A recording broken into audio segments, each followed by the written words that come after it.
اللہم صل علی مولانا مجمع فضائل سننا چاہتا ہے اور ہمیں حکم بھی ہے فضائل پڑھنے کا، تو ہم اپنے حکم پر عمل کریں، علی والے خود ہی خوش ہو جائیں گے۔ جو ہمیں حکم دیا گیا اس پہ عمل کریں۔ جناب زہرا فرماتی ہیں، سیدہ زہرا فرماتی ہیں، توجہ ہے، سیدہ زہرا فرماتی ہیں کہ میں نے بابا سے کہا، بابا یا رسول اللہ، بابا روزانہ علی رات میں، تھکے ہوئے تو نہیں ہے، روزانہ علی رات میں زمین سے باتیں کرتے ہیں، زمین سے باتیں کرتے ہیں، اور علی کا بولنا نظر آتا ہے، مگر علی کو جواب سب نہیں سنتے، کہ جواب آ رہا ہو یہ سب نہیں سنتے۔ مولا نبی مسکرائے، فرمایا اللہ نے زمین کو پابند کیا ہے کہ دن بھر جو اس پہ گزرے وہ رات میں علی کو بتائے۔ صاحب جبھی تو، ابو تراب جبھی تو بنیں گے۔ ابو تراب کا مطلب ہی روشن یہ ہوگا، گزارش سناؤ، رپورٹ سناؤ۔ عزیزان گرامی، تھکے نہیں بیٹھے تو جملہ کہہ رہا ہوں، جب روزانہ زمین رات کو علی کو خبر سناتی ہے تو اس وقت مجلس ہو رہی، علی کو پتا ہے۔ صلوات پڑھے محمد وآلہ۔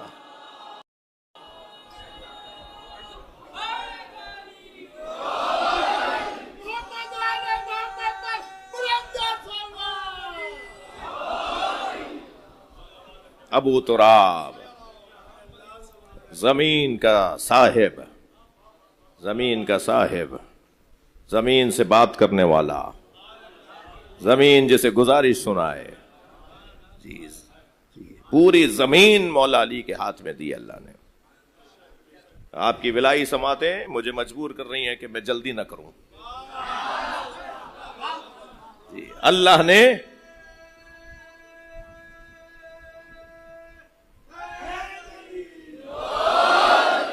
نے جناب زہرا کا مہر زمین کو قرار دیا ہے۔ یہ پوری زمین جناب زہرا کا مہر ہے۔ ایک جانب مولانا یہ روایت کہ زمین سیدہ کر مہر ہے، اور ایک جانب یہ کہ علی صاحب الارض ہیں۔ تو بھائی اس میں الجھن کی کیا بات ہے؟ مہر تو شوہر دیتا ہے،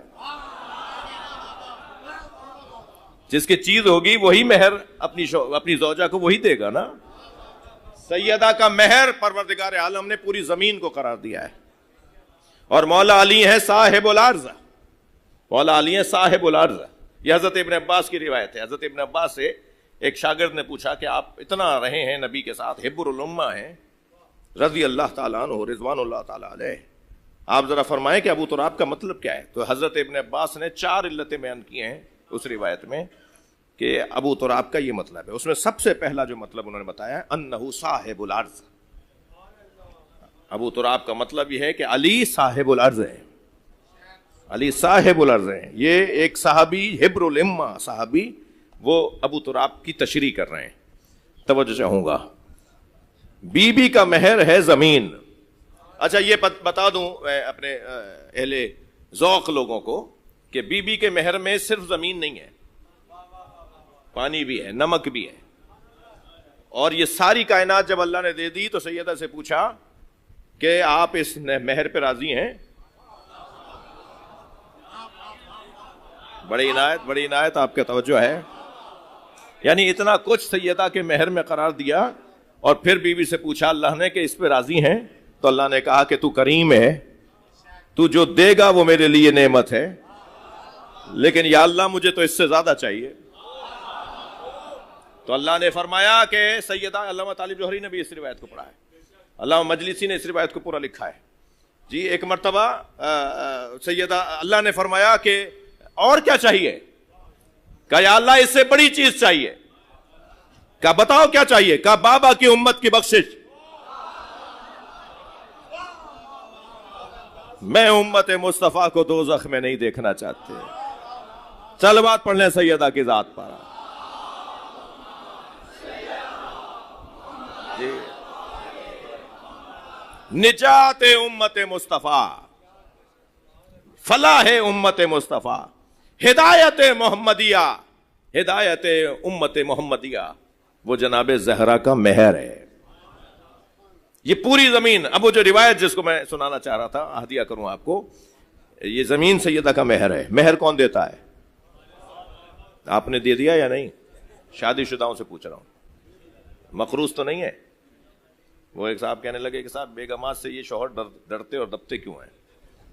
تو دوسرے نے کہا جی مقروض ہیں, اب تک انہوں نے مہر دیا نہیں ہے.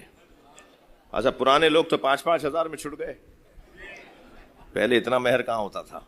5,000, 8,000, 2,000. یہ بڑا مہر اس وقت میں. اب مہر دینے اب بھی وہ 2 ہی ہیں.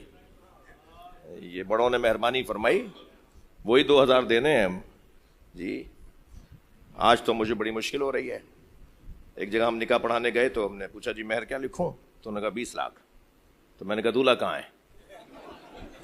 کہنے لیں بس وہ آنے والا ہے. میں نے کہا بھائی جب لکھوں گا, جب میں اس سے پوچھوں گا وہ دے بھی سکتا ہے. تو ان کے چاچا تھے, کہنے لگے دینے کب ہیں؟ تو میں نے کہا کیا مطلب؟ کہنے لیں مہر تو طلاق میں دیا جاتا ہے نا.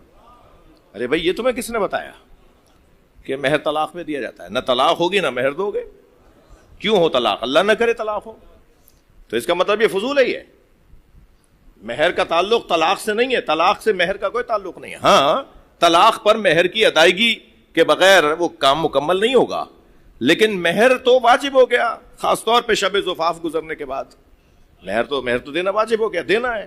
اب یہ دے نہیں رہے ہیں, وہ مانگ نہیں رہی ہیں, یہ مقروض ہیں, تو ڈانٹ ڈپٹ بھی سن لیتے ہیں. اور ویسے ہر شریف آدمی ایسے ہی ہوتا ہے. صلوات پڑھیں ذرا محمد و آل محمد. مجھے امام بارگاہ سے نکل کے بھی جانا ہے باہر, کہیں رستے میں کوئی احتجاج شروع نہ ہو جائے. تو میں کوئی برائی نہیں کر رہا, میں تو انہی کی حمایت میں بات کر رہا ہوں جی. مہر بی بی کا مہر زمین. روایت سن لیجئے. روایت یہ ہے کہ ان الارض صداقہا. صلوات پڑھیں ذرا محمد و آل.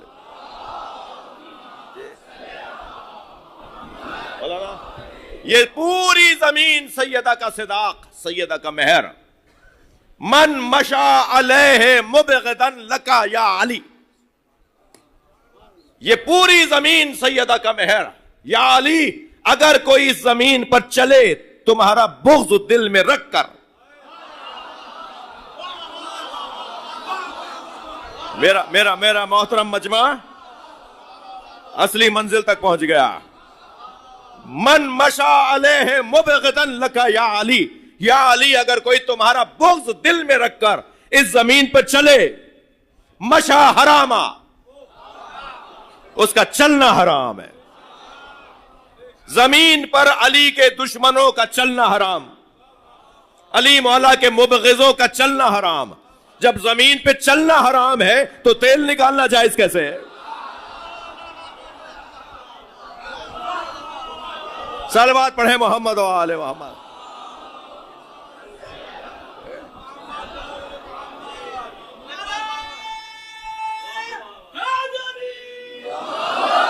معدنیات نکالنا جائز کیسے ہے؟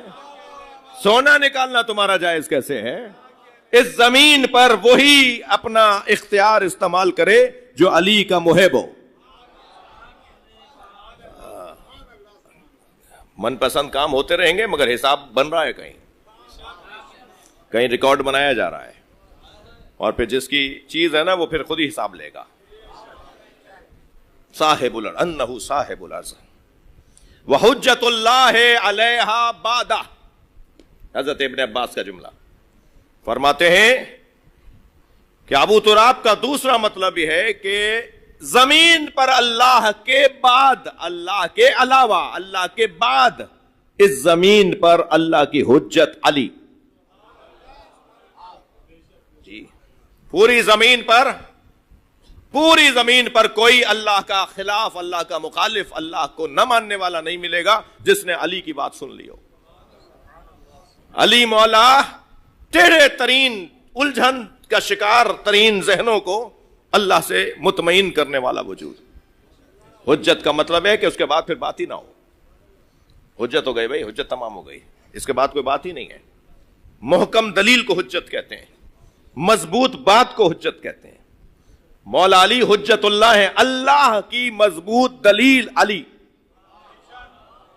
اللہ ہے اس پر مضبوط ترین دلیل علی. اور یہ میں نہیں کہہ رہا، حتیٰ حضرت ابن عباس نے یہ جملہ نہیں، مولا علی کا ایک ہدیہ جملہ کر رہا ہوں، جملہ ہدیہ کر رہا ہوں. مولا علی فرماتے ہیں انی لعلی بینۃ من ربی، میں اللہ ہے پر دلیل ہوں. صلوات پڑھیں محمد و آل محمد.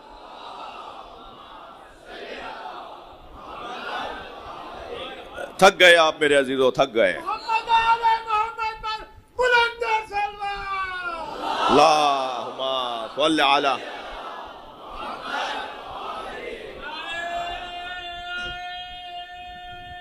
حیدر وَإِلَيْهِ سُكُونُهَا. حضرت ابن عباس کا جملہ. ابو تراب کا تیسرا مطلب ہے وَإِلَيْهِ سُكُونُهَا. زمین پر علی کا لیٹنا یہ زمین کو ٹھنڈک پہنچاتا ہے، یہ زمین کو چین پہنچاتا ہے. زمین کی معراج ہوتی ہے جب علی لیٹتے ہیں. اکثر میرے مولا زمین پر لیٹتے تھے، آپ کے کپڑوں پر خاک لگتی تھی، اور انہی خاک آلود کپڑوں میں مولا نبی کی خدمت میں پہنچتے تھے.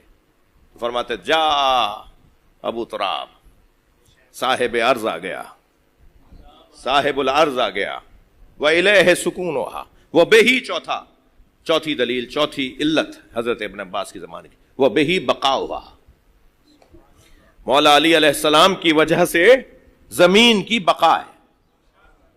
زمین باقی اس لیے ہے کہ اس کا صاحب علی ہے. زمین ٹھہری ہوئی ہے اس لیے کہ اس کا صاحب علی ہے. ابو تراب، دل کر رہا ہے آپ کے ذوق اور شوق کو دیکھتے ہوئے کہ ایک جملہ اور ہدیہ کروں. خود حضرت ابن عباس سے پوچھا گیا کہ فرمائیں ابو تراب کا اس سے ہٹ کر بھی کوئی مطلب ہے؟ فرمایا تراب سے مراد شیعہ ہیں، اور ابو ہیں علی. اور شیعوں کو تراب اس لیے کہتے ہیں کہ جو اپنے مولا کے آگے بچھا رہے.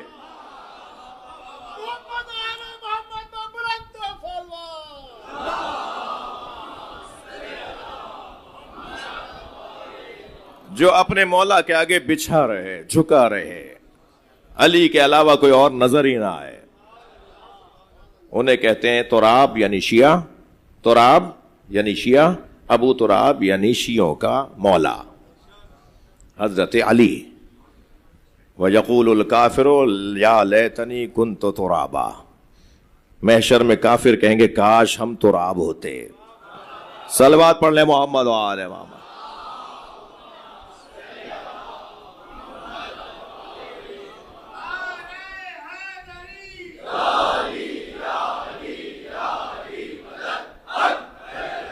صاحب العرض علی مولا جب گزر رہے ہیں جنگ صفین کے بعد کربلا سے، تو حضرت نے آواز دی کہ سواریاں روکو، خیمے لگاؤ. کسی صحابی نے آ کے کہا یا علی، اس کے بعد والی زمین زیادہ خوش آب و ہوا ہے. حضرت نے فرمایا ہا ہونا مسار عشاق، یہ عاشقوں کے اترنے کی جگہ ہے. اور پھر ایک درخت کے نیچے مولا پتھر کو تکیہ بنا کر لیٹ گئے، پیر آپ نے اپنے پھیلائے، استراحت کرنے لگے. تو ایک سپاہی مولا کے لشکر کا وہ دوڑتا ہوا آیا اور مولا کے پیر دبانے کی اس نے کوشش کی. تو حضرت نے پیر سمیٹ لیے. فرمایا میری خدمت کرنا چاہتے ہو؟ کہا یا علی. حضرت فرمایا اس درخت کو غور سے دیکھو. تم میری خدمت کرنا چاہتے ہو نا، تو اس درخت کو غور سے دیکھو، اس درخت کو غور سے دیکھو. اس درخت کے قریب ایک واقعہ گزرے گا. میری خدمت کرنا چاہتے ہو تو اس وقت میں میرا احساس رکھنا، اس وقت میرا احساس رکھنا. روز عاشور جب امام حسین اس درخت کے قریب پہنچے تو سامنے والے سپاہیوں میں یہی شخص نظر آیا. حضرت نے فرمایا تمہیں یہ درخت یاد ہے؟ آواز دے کے نام لے کے اسے کہا تمہیں یہ درخت یاد ہے؟ وہ دیکھتا رہا. حضرت نے فرمایا یہاں میرے بابا لیٹے تھے، تم ان کے پیر دبانا چاہتے تھے، تو انہوں نے کہا تھا اسے اچھی طرح پہچانو، میرا احساس اگر ہے تو اس وقت کرنا، میں تمہیں یاد دلا رہا ہوں میں علی کا بیٹا حسین ہوں۔ وہ منہ موڑ کے چلا گیا، اس نے امام حسین کو پانی نہیں دیا۔ اجرکم اللہ۔ آمادہ ہو رہا ہے میرا محترم سننے والا مجمع، میرے عزیزوں نے، جوانوں نے، محتمین اور منتظمین نے مجھے حکم دیا کہ کچھ دیر کے لیے امام حسین کے اس جگر، اس دل، اس قرۃ العین کی بات کروں کہ جن کو دیکھ کر میرے مولا حسین کی آنکھوں کو ٹھنڈک ہوتی تھی۔ ایک دن بھی اگر انہیں نہیں دیکھتے تھے تو امام حسین مضطرب ہو جاتے تھے۔ اسے کہتے ہیں علی اکبر، حضرت علی اکبر، شبیہ مصطفیٰ، شبیہ مصطفیٰ حضرت علی اکبر، نانا رسول کی شبیہ۔ جب کبھی امام حسین کو نانا یاد آتے تھے نا تو علی اکبر کو سامنے بٹھا کر اجرکم اللہ، اجرکم اللہ کہتے تھے، میں اپنی نانا کی زیارت کر رہا ہوں۔ اکثر حضرت علی اکبر کے نقاب لگواتے تھے امام حسین، نقاب لگاتے تھے۔ شہر میں جب نکلتے تھے نا حضرت علی اکبر تو نقاب لگا کر نکلتے تھے۔ حضرت علی اکبر سے امام حسین کو کتنا پیار ہے۔ 3 سال کی عمر تھی حضرت علی اکبر کی، امام حسین مسجد میں عبادت میں مصروف تھے، برابر میں آ کے بیٹھ گئے بابا کے۔ جیسے ہی امام نے عبادت مکمل کی تو مڑ کے علی اکبر کو دیکھا، بیٹا کچھ کہنا چاہتے ہو؟ بابا مجھے انگور چاہیے، انگور، بابا مجھے انگور چاہیے۔ تاریخ کہتی ہے انگوروں کا موسم نہیں تھا، مگر فوراً امام حسین نے بے ساختہ ستون مسجد کو ہاتھ مارا، مسجد کے پلر کو، ستون کو ہاتھ مارا، ستون مسجد سے انگوروں کا خوشہ گرا۔ امام نے اسے اٹھا کے علی اکبر کے حوالے کیا اور فرمایا علی اکبر تم کچھ بابا سے مانگو اور تمہارا بابا نہ دے۔ اجرکم اللہ، اجرکم اللہ۔ آ گئے نا کربلا میں آپ۔ 3 سال کی عمر کے علی اکبر کو امام حسین نے معجزے سے انگور دیے۔ کڑیل جوان علی اکبر پانی مانگ رہا ہے، بابا چند گھونٹ پانی کے مل جاتے تو میں بتاتا دشمن کو کہ کس کا پوتا ہوں، میں بتاتا دشمن کو کہ کس عباس نے میری تربیت کیا ہے۔ اجرکم اللہ، اجرکم اللہ۔ عاشور کے دن امام حسین نے سب سے پہلے اپنے بچے علی اکبر کو بھیجا ہے۔ آواز آئی تقدم ولدی، اے میرے لال تم سب سے پہلے جاؤ گے، اور اپنے ہاتھوں سے امامہ لگایا، اپنے ہاتھوں سے تلوار حمائل کی، اپنے ہاتھوں سے حضرت علی اکبر کو بازو تھام کے گھوڑے پہ بٹھایا، ایسا لگ رہا ہے جیسے دولہا جا رہا ہو۔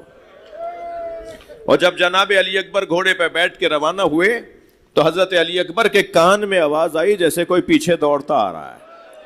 اجرکم اللہ، اجرکم اللہ۔ جن کے مذہب میں رونا جائز ہے وہ تکلف نہ کریں۔ مڑ کر دیکھا تو بوڑھا باپ، مہلن مہلا یا بنیا، اے میرے لال آہستہ جاؤ، اے میرے بچے آہستہ جاؤ۔ حضرت علی اکبر گھوڑے سے اتر آئے، بابا کے گلے لگے، بابا آپ نے تو مجھے رخصت کر دیا تھا، فرمایا کاش تمہارے تم جیسا جوان بیٹا ہوتا، پھر میں تم سے پوچھتا کہ جوان بیٹے کو مرنے کے لیے کیسے بھیجا جائے۔ اور پھر حضرت علی اکبر کو رخصت کیا، کیسے کیا اس کا بیان بہت مشکل ہے، مگر ابھی کچھ ہی دیر ہوئی تھی جہاد کرتے ہوئے، بڑے بڑے پہلوانوں کو مارا حضرت علی اکبر نے، تقریباً 70 دشمنوں کو حضرت علی اکبر نے واصل جہنم کیا۔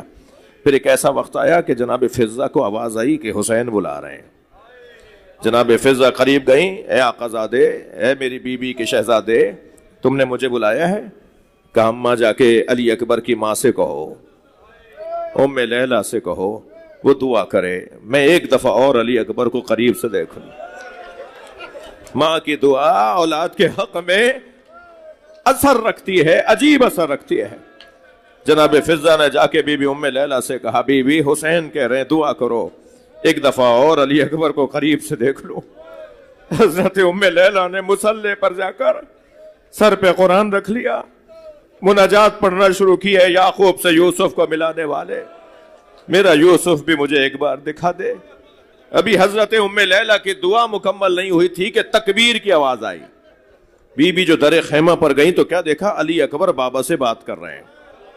جو حسین چاہتے تھے نا وہ ہو گیا. ماں کی دعا قبول ہوئی. حضرت علی اکبر بابا سے بات کر رہے ہیں اور اتنے فاصلے پر کھڑے ہیں کہ جناب ام لیلہ خیمے کے در سے سن رہی ہیں کہ بیٹا بابا سے کیا کہہ رہا ہے. اور علی اکبر یہ کہہ رہے تھے بابا چند گھونٹ پانی کے مل جاتے ہیں, یہ گرمی مجھے مارے ڈال رہی ہے, یہ اسلحے کی گرمی مجھے مارے ڈال رہی ہے. اب بابا سے بیٹا پانی مانگ رہا ہے. کون بیٹا؟ جسے 3 سال کی عمر میں معجزے سے انگور دیے, مگر وہ معجزے کی جگہ تھی یا آزمائش کی جگہ ہے. تو اب بیٹا بابا سے پانی مانگ رہا ہے اور ماں کھڑی دیکھ رہی ہے. شاعر نے اسے 4 مصروں میں نظم کیا ہے. شاعر کہتا ہے شدت پیاس سے اکبر نے پلٹ کر دیکھا اور ماں نے خیمے کی تنابوں سے لپٹ کر دیکھا. کتنی مجبور تھی ساقی کوثر کی بہو, کتنی مجبور تھی ساقی کوثر کی بہو, خالی مشکیزہ کئی بار الٹ کر دیکھا. شاید چند قطرے پانی کے نکل آئے. آواز دی علی اکبر جاؤ, تمہارے نانا تو ویسا راب کریں گے. میدان کربلا میں حضرت علی اکبر جہاد کر رہے ہیں کہ ایک مرتبہ سینے پہ برچھی آ کے لگی اور برچھی کا پھل ٹوٹ گیا. اب علی اکبر مولا سے گھوڑے پہ بیٹھا نہیں گیا. ایک مرتبہ زمین کی طرف آئے اور آواز دی بابا میرا سلام آخر, بابا میرا سلام لیجئے. حسین چلے ہیں علی اکبر کی طرف, مگر عزادارو کیسے پڑھوں؟ 3 مرتبہ زمین پر گرے اور ہر مرتبہ گر کر اٹھتے تھے اور کہتے تھے علی اکبر آواز دو, مجھے کچھ نظر نہیں آ رہا. ایک مرتبہ آواز آئی بابا میں آپ کے قدموں کے قریب ہوں. بیٹھ گئے زمین پر, علی اکبر کو گود میں لیا, سینے میں برچھی لگی ہوئی ہے. چاہا کہ برچھی کا پھل نکالے تو علی اکبر نے ایڑیاں رگڑنا شروع کی. ایک مرتبہ آواز دی نانا آئیے اور اپنے ساتھ ابراہیم خلیل کو بھی لائے ہے, میں بھی اپنا اسماعیل ذبح کر رہا ہوں. ایک مرتبہ برچھی کا پھل نکالا, خون کا فوارہ جاری ہوا. امام نے سینے پہ سینہ رکھ دیا, لبوں پہ لب رکھ دیے. علی اکبر کو اٹھانا چاہتے ہیں تو حسین سے اٹھ نہیں رہا لاشا. امام سے جوان کی میت نہیں اٹھ رہی کہ ایک مرتبہ برابر سے ایک بی بی کی آواز آئی جو یہ کہہ رہی تھی بھیا اسے میں نے پالا تھا, اس کا لاشا بھی زینب اٹھائے گی. واحد لاشا ہے جو جناب زینب نے امام حسین کے ساتھ اٹھایا ہے. گریہ ہو گیا عزادارو, آپ کی آنکھوں میں آنسو آ گئے. عجیب منظر ہے مقتل کا کہ جب یہ لٹا ہوا قافلہ شام گیا اور شام سے رہائی کے بعد کربلا آیا اور کربلا سے پھر مدینہ گیا. مدینہ پہنچے تھے کہ چند دن کے بعد دروازے پہ دستک ہوئی تو ایک کنیز دروازے پہ پوچھنے گئی کہ کون ہے. جب واپس آئی تو روتی بھی آئی. جناب زینب نے فرمایا تو رو کیوں رہی ہے؟ کبھی بھی دروازے پہ 2 جوان کھڑے ہیں جو یہ کہہ رہے ہیں ہم سفر پہ گئے ہوئے تھے, ہم علی اکبر کے دوست ہیں, ہم علی اکبر سے ملنے آئے. کوہرام بپا ہو گیا. ان جوانوں کو بتاؤ علی اکبر نے کربلا بسا لی, اب علی اکبر مدینے میں نہیں رہتا. اللہ لعنت اللہ علی الظالمین. یا اللہ ان آوازوں پہ رحمت نازل فرما, رونے والوں کی توفیقات میں اضافہ فرما, ہم سب کی عاقبت بخیر فرما, امام زمانہ کے ظہور میں تعجیل فرما. یا حسین یا حسین.